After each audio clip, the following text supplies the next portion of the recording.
తోట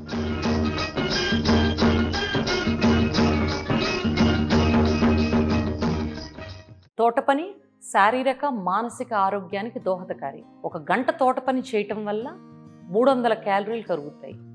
సో తోట పని చేసే వాళ్ళలో ఒబేసిటీ రిస్క్ తక్కువ ఉంటుంది. ఇదొక్కటే కాదు, ఎండకి తిరిగి తోట పని చేయటం వల్ల విటమిన్ డి లెవెల్స్ పెరగటము, ఇమ్యూనిటీ పెరగటము, ఎముకల యొక్క బలం పెరగటం కూడా గమనిస్తాం. మట్టిలో మైకోబాక్టీరియం వ్యాకే అనే బ్యాక్టీరియా ఉంటుంది.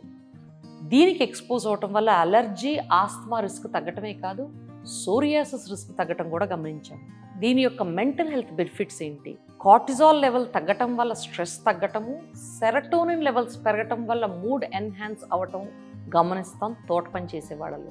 మెడిటేషన్కి పోలి ఉన్న ఎఫెక్ట్ వస్తుంది తోట పని చేయటం వల్ల. తోట పని చేసే వాళ్ళలో ప్రాబ్లమ్ సాల్వింగ్ ఎబిలిటీ, ప్లానింగ్ 2 పెరగటాన్ని సర్వేస్ చెప్తున్నాయి. మరి ఇన్ని లాభాలున్న తోట పని ఎలా మొదలు పెట్టాలి? వారానికి 2-3 సార్లుగా మొదలు పెట్టండి.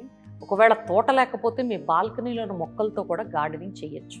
గార్డెనింగ్ లేదా తోట పని ఎక్సలెంట్ హాబీయే కాదు, excellent for physical and mental health. Thank you.